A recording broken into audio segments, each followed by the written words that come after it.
Сайн байцгаана уу та бүхэнд энэ өдрийн мэндийг хүргэе. Цоошин дугаараараа уулзж байгаадаа баяртай байна. Энэ удаагийн дугаараар арьсны өвчний үед хэрэглэгддэг зөөлөн эмийн хэлбэрт орох, гээл, досон дүрхцээ кремүүдийн тухай ярихаар бэлдсэн байна. За арьсны өвчний үед дүрхэж хэрэглэгддэг доснууд маань бүгд зөөлөн эмийн хэлбэрт орох бөгөөд найрлага болон суур бодисоос хамаарч досон дүрхцүү, гэлүү, крем гэж бол ангилагддаг. Арьсны яг ямар өвчнөд дүрхэж хэрэглэхээс хамаарч мэргэжлийн эмч маань досон дүрхцүү, гэлүү, крем гэдгийг аль нэг нь бол сонгож жор өчиж өгнө. Тэгэхээр юу гэсэн үг вэ гэвэл арьсны яг ямар эмгэгт эдгээр досон дүрхц, крем, суурин яг аль нь дүрхэж хэрэглэвэл илүү эмчилгээний үр дүн гарах вэ гэдгээс хамаарч сонгож өгнө. Досон зүрхцээ, крем, гээл гэж яриад байгаа. Одоо яг найрлага нь ямар байдгийг те альнасаа аль нь яг юугаараа өөрий гэдэг талаар бол дэлгэрэнгүй ярив. Досон дүрхц гэж байгаа хамгийн өргөн хэрэглэгдэж байгаа зөөлөн эмийн хэлбэр юм. За досон дүрхц гэдэг маань бол үндсэндээ үндсэн үйлчлэгч бодис мөн нэмэх нь суур бодисоос бол тогтдог. За 25% хүртэл бол үндсэн үйлчлэгч бодис буюу эмийн бодис маань агуулгадана. За суур үдсэнд бол вазелин, ланолин, гахайн өөх, лав, вазелины дос болон бусад суур үдсүүд хамаардаг байгаа. Досон дүрхцүүдийг бол арьсны өвчин, яр шарах, нүүд, хамар, түлэгдэлт, жихний өвчний үед арьс салстын гэмтсэн хэсэгт бол дүрхэж хэрэгэлдэг.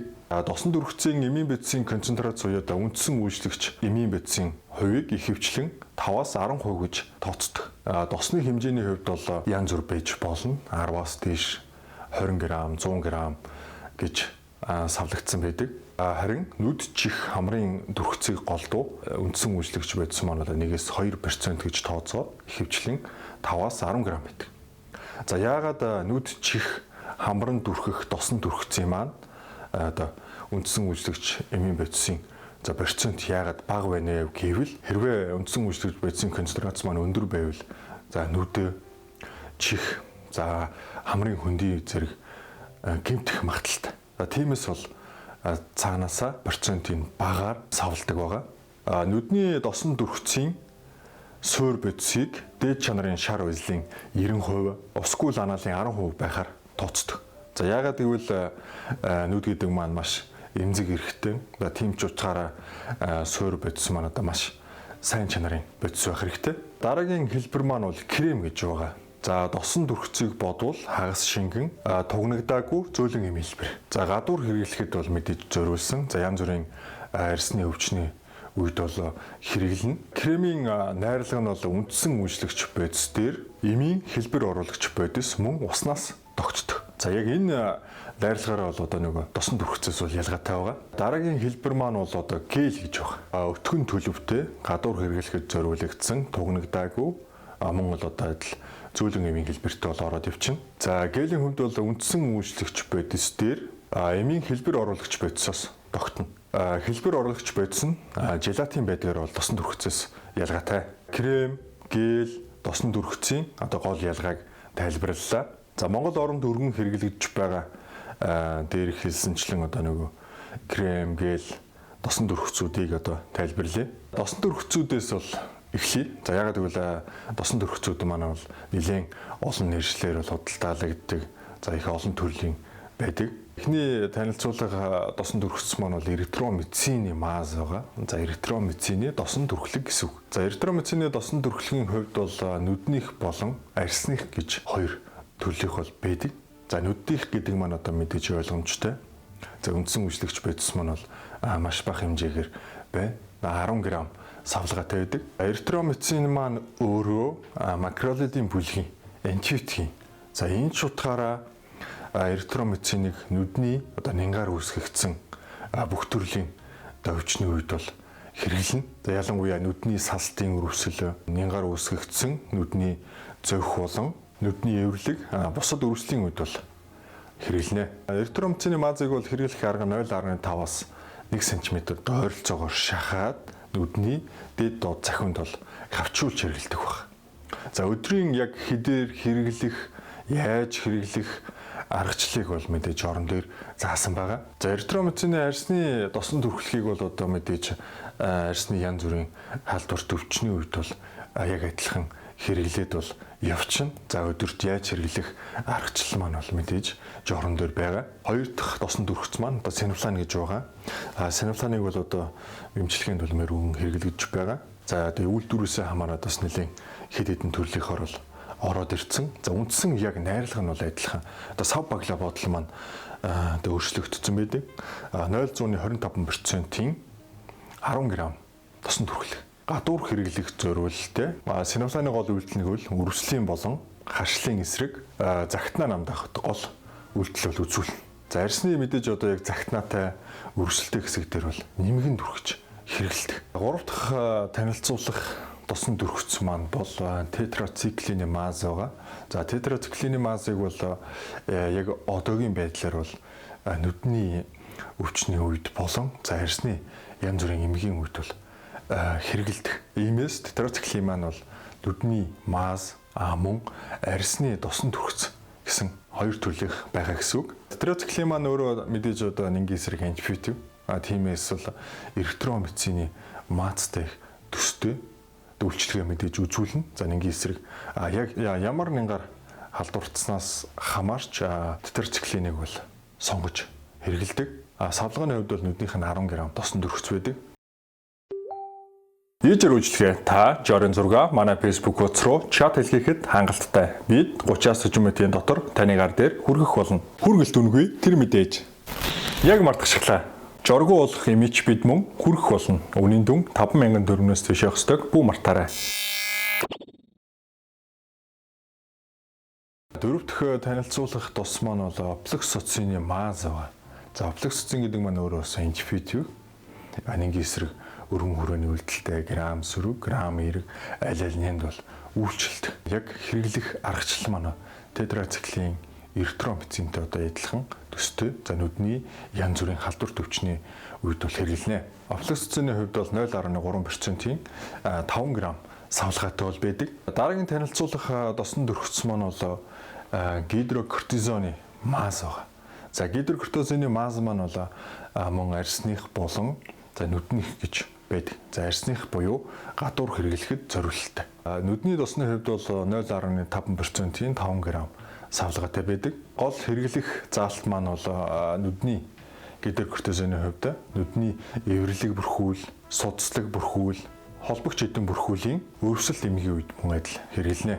Мөн нүд болон зохины харшлын эмчилгээнд бас гидрокортизоны нүдний мазыг өргөн хэрэглэж байна. Арьсны гидрокортизоны хувьд бол 1%-ийн 10 г савлгаатай байдаг. За арьсны гидрокортизоны хувьд бол хэсэг газрын эмчилгээнд үрслийн эсрэг хаван буруулах, загтаа намдах болоо түргэн үйлчлэхэд. Дараагийн досон төрхц маань бол бензил бензотиамаз гэж байгаа.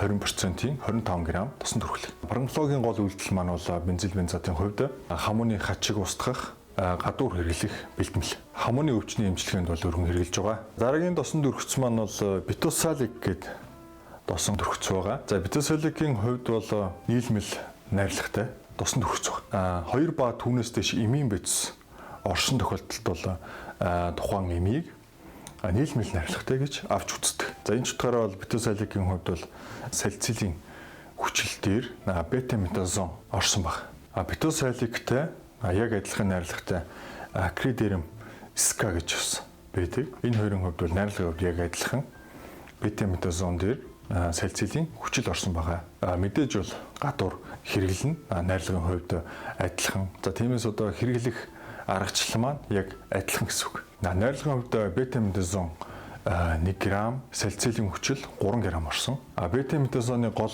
үйлчилгээ нь өрслийн эсрэг, загтнаа намдаах, суд сагшаах бол үйлчилгээтэй.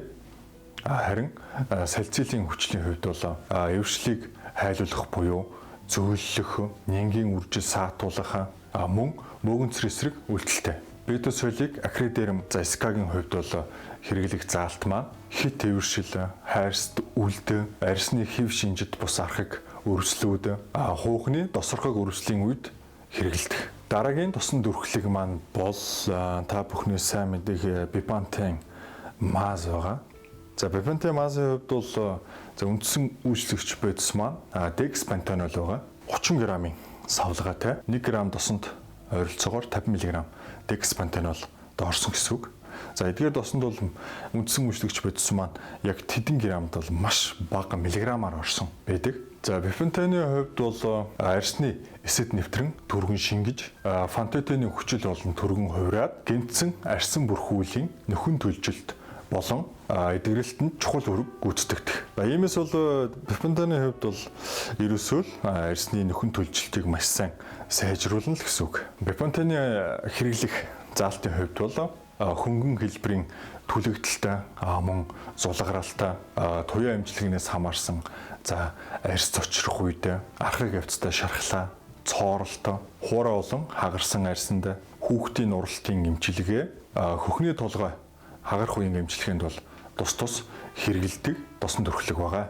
За дараагийн досон төрхлөгийн хувьд бол сүүлийн үед нэлээд өргөн хэрэглэгдээд байгаа бактериосын гэдэг тос байгаа. 2%-ийн 15 г-ийн савлгаатай. За үндсэн үйлчлэгч бодис нь бол муфироцин гэж байгаа. Гол хэрэглэх заалт нь энгийн эсрэг үйлчлэгээ үзүүлэх бөгөөд эдэлүүлэгч стафилококкийн гаралтай хатаг болон за өсний хүүдийн үрвсэл түүхэн өвчний хэсэг газрын эмчилгээнд хэрэгэлдэг. Дараагийн тосон төрхлийн хувьд бол кенофаста гэж байдаг. Кенофастагийн хувьд бол 3 г-ийн савлгаатай. За үндсэн үйлчлэгч бодис маань бол триамцинолон ацетонид гэж байдаг. Хэрэглэх заалт маань бүх хэлбэрийн амны гэмтлийн үед хэрэгэлдэг. За иймээс бол одоо ам дотор дөрхиж хэрэгжилж болно гэсэн үг. Мөн эдгэрэлт удаан арьсны төрөл бүрийн шархаа, хөхний толгойн хагарал, хомхоо өрөөсөн үед хэрэгэлдэг. Дараагийн танилцуулах тосон дөрхөц маань бол мебогийн 2 төрлийн тос байгаа. Нэг нь бол шархных, нөгөөх нь бол сорвных гэж байдаг. За сорвны мебогийн хувьд бол сорив үүсгээс сэргийлэх, эмгэг байдалтай томорсон сорвыг багасгах, эрүүл эдийн ургалтыг нэмэгдүүлэх бүх төрлийн шалтгаантай сорвны эмчилгээнд мэдээж бол хэрэглэнэ. Гол нэг давуу тал нь сорвтой хэсгийн өвдөлт болон загтнааг намдах мөн давхар үйлчлэгээтэй. Найрлагын хувьд бол ургамлын гаралтай. За найрлагаас нь довчхон дөрдөл, гүнжтийн дос, зөвгийн лав дос, линоликины хүчлээр баяжуулсан кактусны шүүс болон бусад функционал досны хүчил, амин хүчил зэрэг ургамлын найрлагатай ба. За мебогийн шархны досыг бол танилцуулъя. За шархны досны хувьд бол мэдээж бүх төрлийн шарханд хэрэгжилж болдгоороо давуу талтай. За шархны мебогийн гол бронхологийн үйлдэл маань эдисийн нөхөн төлжих чадварыг нэмэгдүүлэх, шархсан хэсэгт бүрхүүл үүсгэх, физиологийн чийгшилт орчныг бол бүрдүүлснээр эдгэрэх явцыг хурдсгах ба нингийн бохирдлоос мөн хамгаална. Халдварласан хэсгийн нингийн үржлийг зогсоох, хэсэг газрын бас баг зэргийн халдварласан хэсгийн өвдөлтийг намдах давуу талтай. За хэрэглэх заалт нь бол диабетийн шарх, хоолголт, цооролт, бүх төрлийн шалтгаантай гэмтэл, метастазлаас үүссэн шархлааны эмчилгээнд бол хэрэгэлдэг. Шархлаанд бол шархны мебог 1-2 мм зузаан төрхөж гадуур нь болт хийж хэрэгэлдэг. За дараагийн танилцуулах тос маань бол ихэнх тоснуудтай хольж хэрэгжилж болдог цайрын эсэл салцилын хүчил байгаа. За цайрын эслийн хувьд бол гол үйлчлэг нь арьсны өрөвсөл, идэт шархыг даргааж хатаах үйлчлэгээтэй. Дараагийн ургамлын гаралтай досон дөрхөц маань бол лифосол гэж байгаа.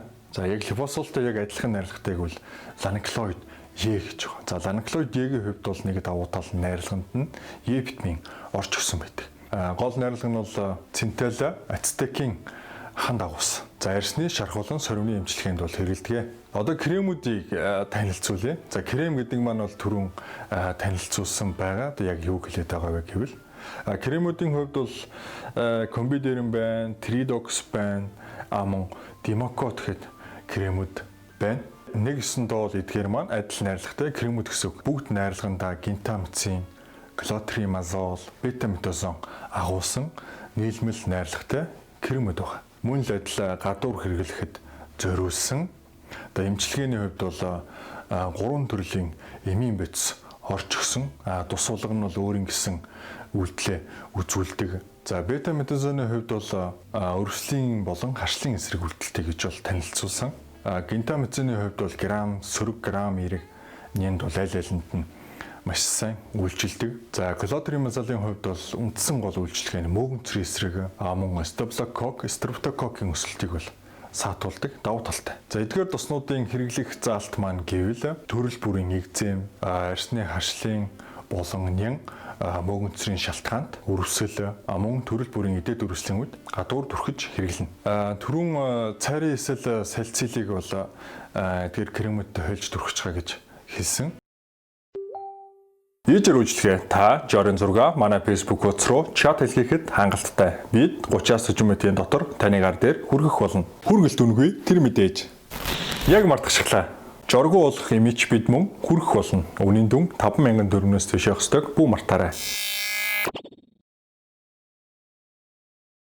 Дараагийн кремийн хувьд бол Betazone N гэдэг 15 грамын савлгаатай крем байгаа. Гол найрлага нь бета-метазон дээр неомицин хэмээх антибиотик орсон байна. Неомицины хувьд мэдээж нэнгийн эсрэг үйлчлэгээ үзүүлнэ антибиотик учраас за гол хэрэглэх заалт нь гэвэл гайдагийн зангилаад загтнаа, энгийн дерматит, нууралтай, хайрст, үлд, чорон яр зэрэгт бол хэрэгэлдэг. Дараагийн крем маань бол клотримазол маань дангаараа байгаа. Мэдээж клотримазолыг бол бүх хайрс, за хумс, хөлийн салаа, за бэлгийн мөөгөнцрийн үед бол өргөн хэрэглэж байгаа. Дараагийн крем нь бол акридерм маань крем хэлбэрээр дангаараа бас байдаг. Акридермийн найрлага нь бол мэдээж зүгээр энгийн акридерм гэж байвал бета-метазон гэсэн үг. Нэмэлт үсэг ороод ирвэл тухайн найрлага нь нэмэгч чинь гэж ойлгож болдог. Акридермийн хувьд бол бета-метазоныг түрүүний тосон төрхлөг болон кремүүд нэлээд ярьсан. Тэгэхээр хэрэглэх аргачлал маань бол яг адилхан гэсэн үг ээ.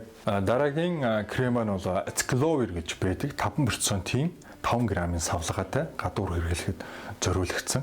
За Aciclovir-ын хувьд бол бас нүдний тосон төрхлөг хэлбэрээр бас байдаг. За гол үйлчлэгээ маань Aciclovir-ын хувьд бол вирусын эсрэг үйлчлэгээ үзүүлнэ. Ялангуяа энгийн герпес, бүслүүр үлдийн үүсгэгчид бол маш сайнаар нөлөөлдөг. Хэрэглэх заалт гэвэл хомхой, за энгийн герпес вирусээр үүсгэгдсэн хомхой, бүслүүр үлд, салхин цэцэг зэрэг бусад өвчний үед бол хэрэглэнэ.